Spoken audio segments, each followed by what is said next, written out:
All right, let's move on to number 2. I'm going to break some fallacies here. Okay, number 2, choose who is best suited for each activity. There are 2 key points I want to drive with number 2. One is, and we continually talk about this, I want you to focus on strengths. Okay? I want you to celebrate your strengths.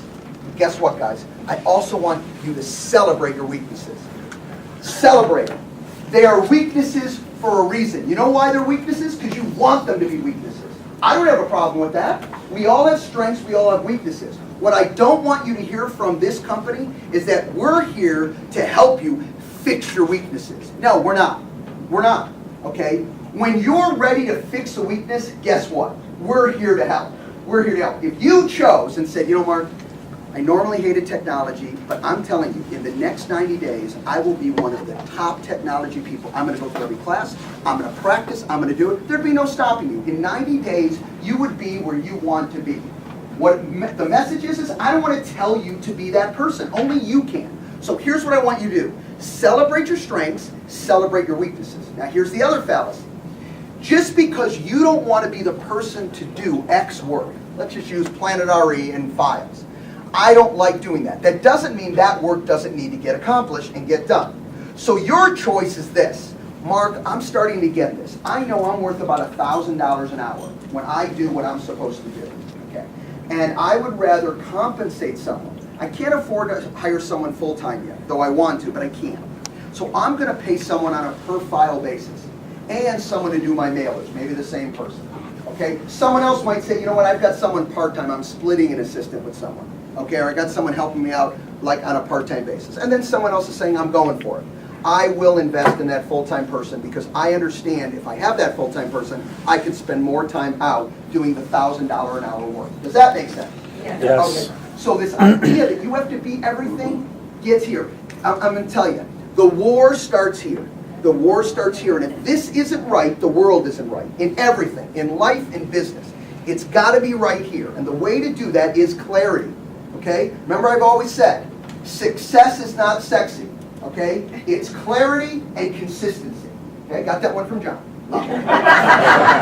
See how I made it mine after I did that? Okay, that's pretty good. All right. So the whole point of that is that it's that clarity. In fact, if you're intentional about something and you're going down the wrong road, that's okay. Because when you're intentional about it and you're clear on what it has to give you, when it doesn't work, you stop yourself because you really understand what it's supposed to do. You're intentional about it. So even when you make a mistake, it covers you. All right.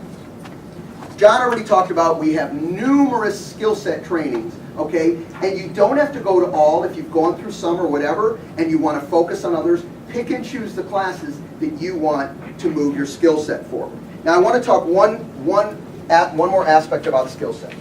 I'm not a sports buff, so my brother would laugh at me at this, but I'm going to use a sports analogy. Let's think the top quarterback, okay? The top quarterback in the NFL, all right? Does the top quarterback, who's just amazing, does that person need to attend practice? Yes.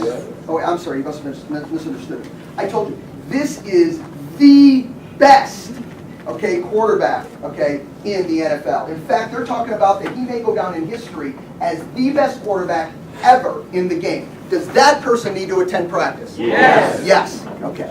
And I'm going to tell you right now, this problem in our industry, that if you are in the industry for X period of time, you become all that and a bag of chips.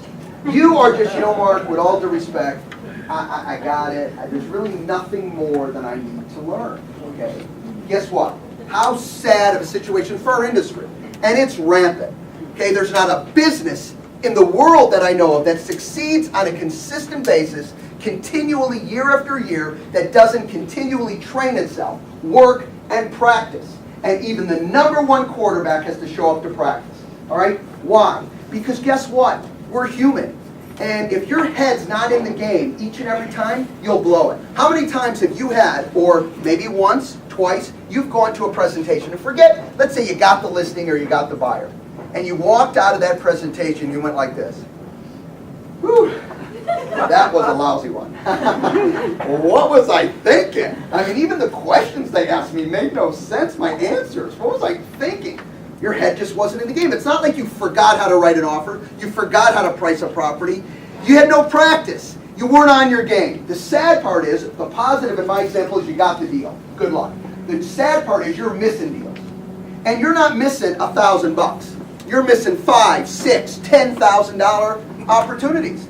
You know what? We've gotten emails of, what's this 37 bucks? What's this? Oh, do I get a subsidy of $10? Da da da da da. But you'll let a $10,000 opportunity go. All right? Okay, you get your power bill at home and you're concerned. Does it have 20 bucks? This is going on. Yet you'll go out to an opportunity and not on your game in tune. You want to go in there, and guess what? Did you notice this? If you're doing a lot of listing presentations or a lot of buyer presentations on a consistent basis, you're better? Well, guess what? You're being forced to practice. And your head's in the game, and you're thinking about it. And so when someone else brings it up, you're there. Make sense? Yes. Okay. So guys, practice is part of being great. And great people continue to practice to get greater. And it never ends. That's the beautiful